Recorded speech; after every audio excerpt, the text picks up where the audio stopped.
aí, TreeTalkers! Oi, gente, esse aqui é o meu pai, ele vai ensinar uma coisa pra comer que a gente come muito no Texas, okay? He's gonna speak English, I put subtitles below.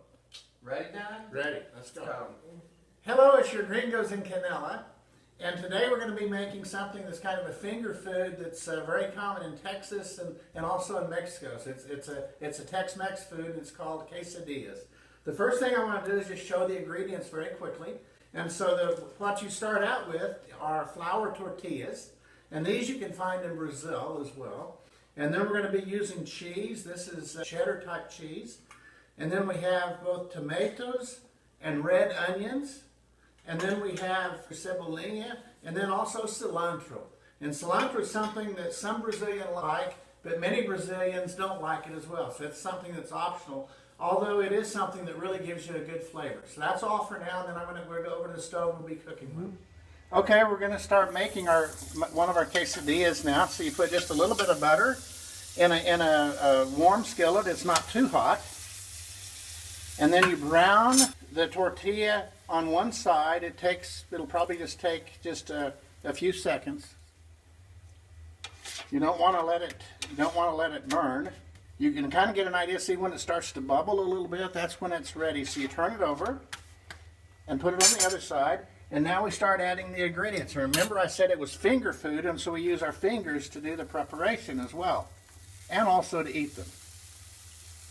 So first we put on the cheese, then a little bit of tomato, a little bit of the onion, and then the green onion, and then a little bit of cilantro for the flavor. And then I like to cover it, and then the next stage is to watch for the cheese just to begin to melt. So I like to use a glass cover so I can see how it's cooking. And usually it'll take 1 minute to a minute and a half for the cheese to begin to melt. If you look really close, you can see the cheese around the edges is melting now.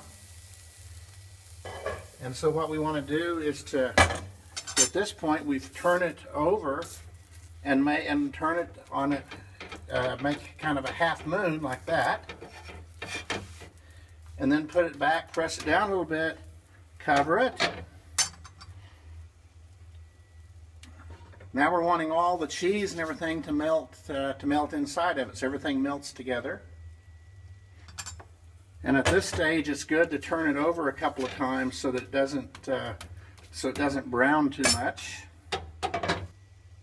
So you can see it's really, really easy and really quick to make. I usually make one at a time, so it's easier to control all of the timing of the cooking and everything, so they don't burn.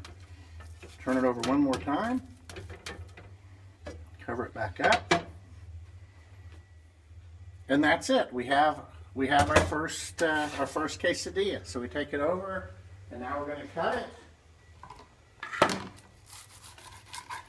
And you can see that it's all melted with the cheese inside. The last secret for the quesadillas is to use sour cream. Now you can't find sour cream in Brazil. It's very common in the U.S., but you can make it really easy. It's very good. And so what you do is you take one full container of nata, you take a green lemon and you squeeze all the juice from the lemon and mix it all up together with a little bit of salt, and then put it in the refrigerator for about 2 hours. At the end of 2 hours you'll have perfect sour cream, just like in the United States. Okay, and what is this wine that we're tasting? Oh, this wine is one here from Gramado. It's from Havanello here in Gramado. Okay, you guys, that was our video. Until next Monday, and we have some surprises this week, okay? And I will be sharing them with you maybe tomorrow, okay? Thank you for watching. Bye.